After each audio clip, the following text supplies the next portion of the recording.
खबरों आगे। यूपी के पूर्वांचल की पहचान अक्सर बाहुबलियों और माफियाओं के गढ़ के रूप में की जाती है और ऐसे ही बाहुबलियों में एक बड़ा नाम है विनीत सिंह। ये ब्लैक बेल्ट हैं, हमेशा 12 बंदूकधारियों के साए में रहने वाले और जेल में रहते हुए यूपी विधानसभा चुनाव लड़े और नेता बने। इंडिया न्यूज यूपी उत्तराखंड के चैनल हेड अजीत प्रताप सिंह ने उनसे खास बातचीत की है। इस मुलाकात में सामने आई उनकी अनसुनी कहानियां, उनके राज, उनकी दुनिया की वो बातें जो आम जनता शायद कभी जान ही नहीं पाती। देखिए कि 2009 से आप फुल पॉलिटिक्स में आए हैं और आपको लगता है कि जो राजनीति का आचरण है, जो लोकतंत्र का आचरण है, कितना बदल गया, क्योंकि अब भाषा की मर्यादा नहीं रही राजनीति में और एक दूसरे के ऊपर जब आरोप प्रत्यारोप चलता है तो लोग राजनीतिक और लोकतंत्र दोनों की मर्यादाओं का पालन नहीं करते। देखिए, परंपराएं तो तोड़ी गई है।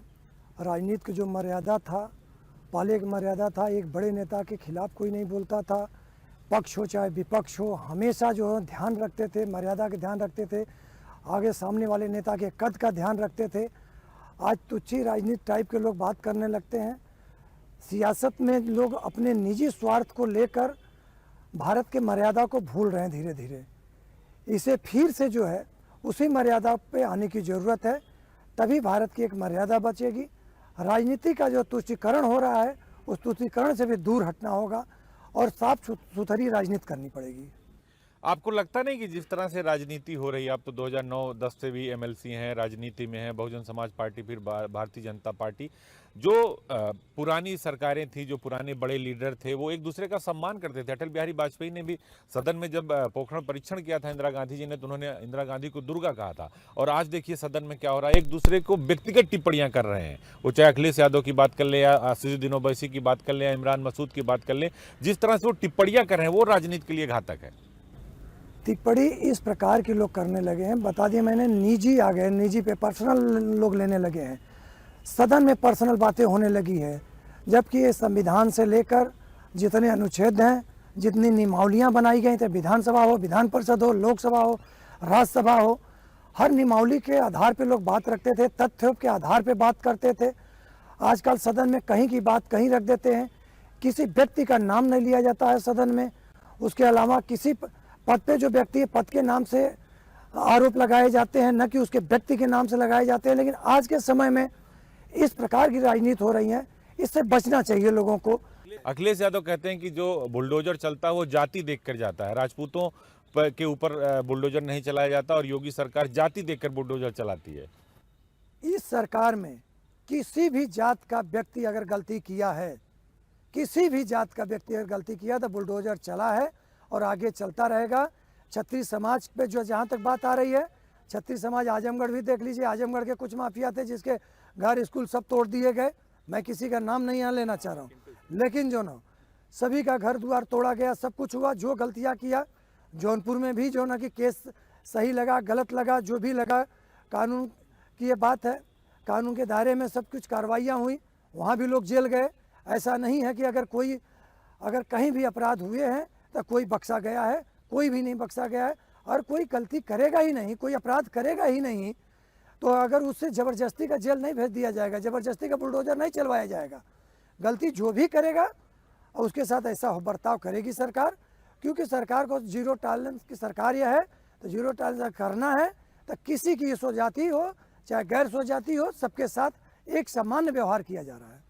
आपके ऊपर एक मुकदमा लिखा गया था अखिलेश यादव की सरकार में, कार्टून को लेकर, अपहरण का मुकदमा। बाद में उस मुकदमे का क्या हुआ, उसमें आपको जेल जाना पड़ा, जेल से रह के चुनाव लड़ना पड़ा। तो आपको लगता नहीं कि जो सत्ता में होता है वो सत्ता का दुरुपयोग करता है? इस मुकदमे का क्या हुआ आपका? कि वो तो ज़बरदस्ती का मुकदमा किया गया था। सबको पता है कि अगर सोशल मीडिया से कोई चीज़ अगर चलाई जाती है तो साफ़ सुथरी बात है कि पहले वो आईडी को चेक करिए कि वो आईडी है किसका। क्या वो विनीत सिंह की आईडी थी, या विनीत सिंह से संबंधित उनके रिश्तेदारों की आईडी थी, या विनीत सिंह का सोशल मीडिया जो देखता है उसकी आईडी थी। दूर दूर तक वो हमारी आईडी नहीं थी। कोई मुझे फंसाने के लिए ऐसा आईडी बना के चला दिया। और हम क्या, सरकार उस समय थी, माननीय अखिलेश जी उस समय माननीय मुख्यमंत्री जी थे। मुख्यमंत्री, हम तो विपक्ष के भी बारे में नहीं चला सकते हैं।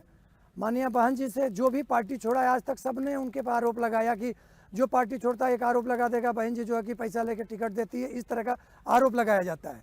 लेकिन हम लोग भी बसपा से आके भारतीय जनता पार्टी में राजनीति की है। हम लोग कोई आरोप बहन जी पे, माननीय बहन जी पे नहीं लगाए। आपके ऊपर बहुत सारे मुकदमे थे, अब आपके ऊपर कोई मुकदमा नहीं है, आप सारे मुकदमों में बरी हो गए, आप बताते हैं। तो बाहुबली फिर आप लोग आपको क्यों कहा जाता है? देखिए, क्योंकि आप मिर्जापुर हो, बनारस हो, जौनपुर हो, चंदौली हो, सोनभद्र हो, सब जगह जिला पंचायत अध्यक्ष, विधायक, सांसद, आपका रोल बहुत अहम होता है। देखिए, जितना मुंह उतनी बातें होती हैं। बाहुबल किसको कहते हैं, इसका किसी को आज तक अंदाजा ही नहीं है। नहीं, अभय सिंह ने ये भी कहा कि आपने सदस्य भी दिया फ्री में और पैसा भी आपने दिया, नहीं तो जिला। क्या आपको लगता है कि उस समय मेरा चुनाव चल रहा था? हम लोग उस समय मिर्जापुर चुनाव लड़ रहे थे, जिला पंचायत का चुनाव चल रहा था।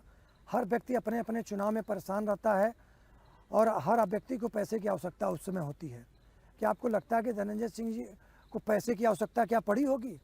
वो सक्षम है, पैसा वैसा हमने कोई मदद नहीं किया था। लेकिन अभी सोशल मीडिया पे तो जाति जाति ही चल रहा है। कुछ ऐसे तुच्छ लोग हैं जो जातियों की बात करके हमें भिन्न भागों में बांटना चाहते हैं।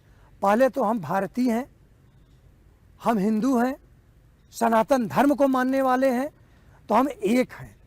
जहाँ तक ये बात करेंगे, ये बात होनी चाहिए, न कि जातियों में बांट के या जाति का जहर जो लोग बोते हैं, कुछ अपने राजनीतिक समीकरण के लिए जाति का जहर बोते हैं। ब्रजेश सिंह ने रूमर बनवाया अपने को बड़ा साबित करने के लिए, मैं सबसे बड़ा हूं, मैं पूर्वांचल को डील करता हूं।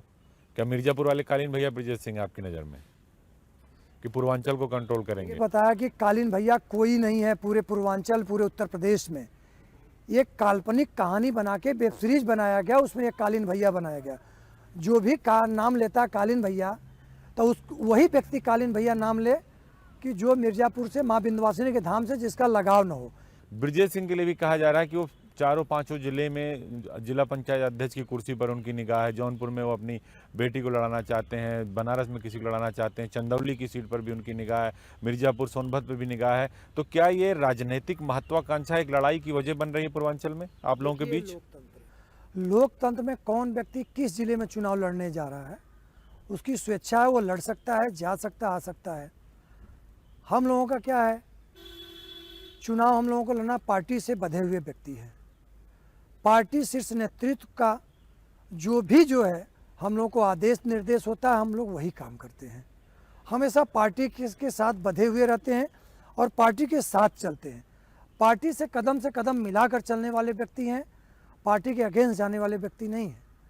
इसलिए कौन कहाँ से लड़ेगा, लड़े, हमें उसका परवाह नहीं है। तो मिर्जापुर, सोनभद्र, चंदौली, यहाँ सब आपके जिला पंचायत अध्यक्ष हैं। क्या फिर पंचायत चुनाव में लड़ाएंगे आप इन सीटों पर प्रत्याशी अपने? पार्टी का जो निर्देश होगा लड़ाएंगे। पिछली बार पार्टी का निर्देश हुआ था, लड़ाए थे। कि 2009 से आप फुल पॉलिटिक्स में आए हैं और आपको लगता है कि जो राजनीति का आचरण है, जो लोकतंत्र का आचरण है, कितना बदल गया? क्योंकि अब भाषा की